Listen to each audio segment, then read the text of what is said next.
श्री स्वामी समर्थ।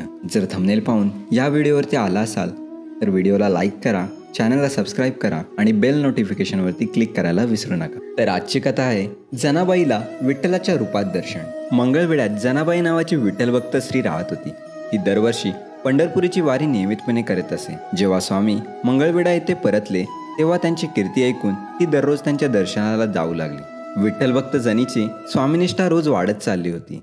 एकदा आषाढी वारीची वेळ आली म्हणून जनी फुले घेऊन स्वामींच्या दर्शनाला गेली व दर्शन घेऊन स्वामींना म्हणाली, आज मी पंढरीच्या वारीला प्रस्थान ठेवणार आहे, आपला आशीर्वाद असावा, परंतु मी वारीहून परत येईपर्यंत आपल्या दर्शनाला मुकणार आहे, असे म्हणून ती रडू लागली। स्वामींनी जनीकडे पाहिले व म्हणाले, अगं, आम्ही तुझ्याबरोबर आहोत, तू काळजी करू नकोस।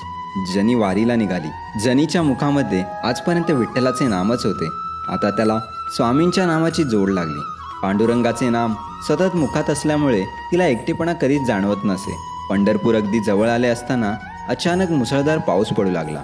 सर्वत्र पाणीच पाणी झाले। जनी मनात घाबरली, आता मी कशी पोहोचणार, पांडुरंगाचे दर्शन कसे होणार।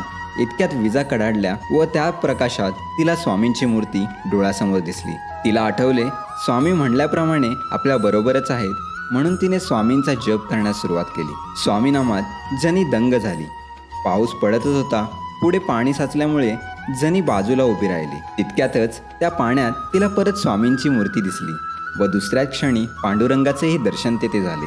स्वामींची ही लीला पाहून जनीने निश्चय केला, आता पंढरीला येण्याची जरुरी नाही, स्वामी हेच आपले पंढरपूर व स्वामी हेच माझे विठ्ठल आहेत। पांडुरंग पांडुरंग म्हणत ती पंढरपूर वाटेवर मार्गक्रमण करू लागली। पाऊसही थांबला होता।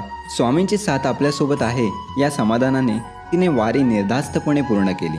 आता वारीला जाण्याची जरुरी नाही व स्वामी हेच आपले पंढरपूर आहे असे मानून तिने स्वामींच्या सेवेत उर्वरित आयुष्य घालविले। शेवटी एवढेच म्हणेन, श्री स्वामी समर्थ नाम घेऊ, भक्ती तवगे विठ्ठलमय होऊ। श्री स्वामी समर्थ।